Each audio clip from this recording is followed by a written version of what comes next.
In this video I'm going to show you how to edit your WordPress theme's CSS style.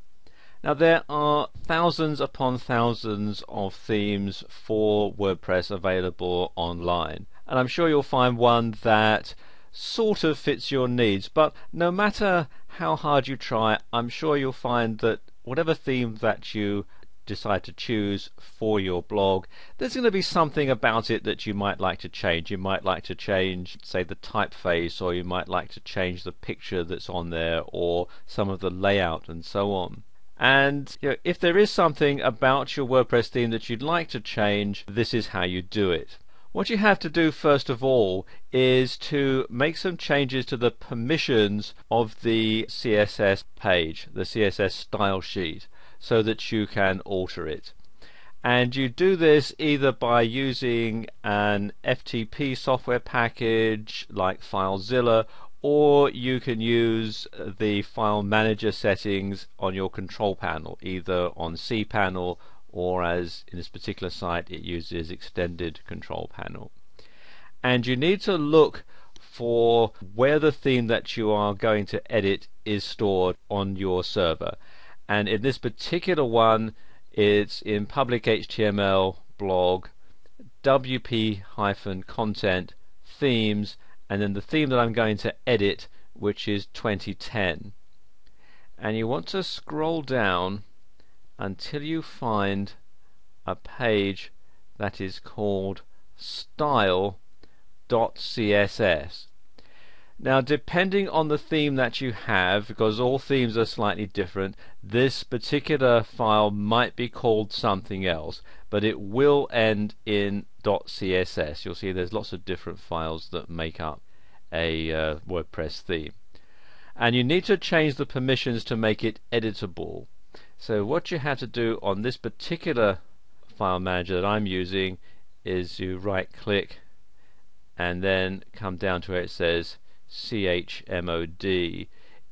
If you're using a different type of FTP software, then you should refer to the instructions for how you change the permissions.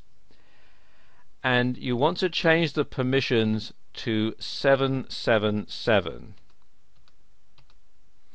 And this means that it can be read, executed and written by everybody.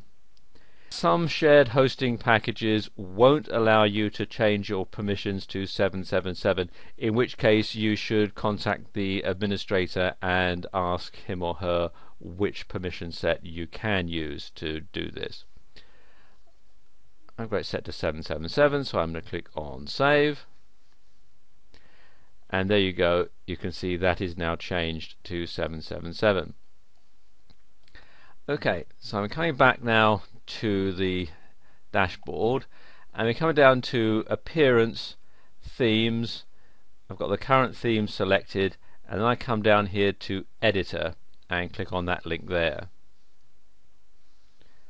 And this window opens up, and you can see the various templates that come included with the theme.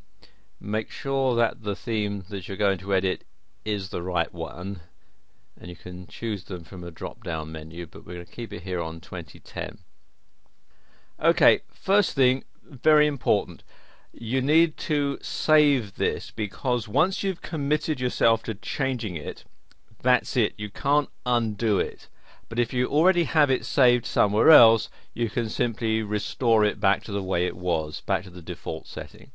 The easiest way of doing that is to click here in this inner window, right click, do select all, then right click again and copy, and then you want to paste it into a text file.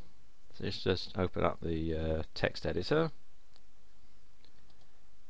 just opening up Notepad, and then paste it in, Control and V, and now I'm going to just save it onto my desktop, and I'm going to call this Style CSS,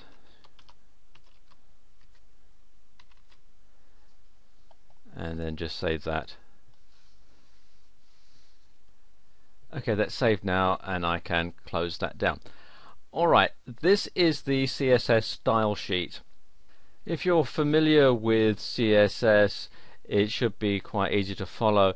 If you're not, it can look a bit daunting, but it really is actually quite straightforward. At the top here, you'll have some information about the style sheet. You don't really need to worry about that. None of this is going to need to be changed, and in fact, sometimes with the license, like for example if it's under a GNU public license, then you must leave this as it is. This is all part of the terms and conditions. And if I scroll down here a bit, you can see all the different things that there are. You see it tells you that the layout is 2 columns, and it gives you the code for the columns.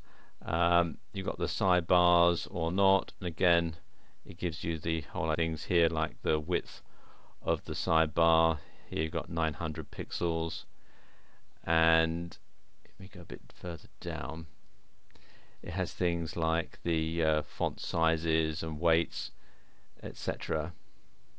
There's a whole lot of different stuff that you can find here, and then it just basically gives you everything that you need to know to completely customize it. For example, you change the background colors. This is the hexadecimal code for the various colors that you have. The margins, for example, here you've got 20 pixels for the margins left and right, and padding and so on. And if you want to make any changes, all you have to do is just simply type them in. Like, let's say I want to make the left margin 10 pixels, and we'll make the right margin 30 pixels to compensate. I can simply do it just like that, and then when I've finished making all my changes, I can come down here and click on Update File, and there you go, it says the file has been edited successfully. After you've finished editing, you should go back into your control panel or to your FTP software and change this permission back to 644, and this will prevent anybody from hacking into your style sheet and changing it in a way that you might not want. CSS is quite an involved subject, so if you'd like to learn more about it, there are lots of resources available online. Just do a search in Google for free CSS tutorial, and you'll find quite a number. As you can see, there's about 13 million according to this search result here.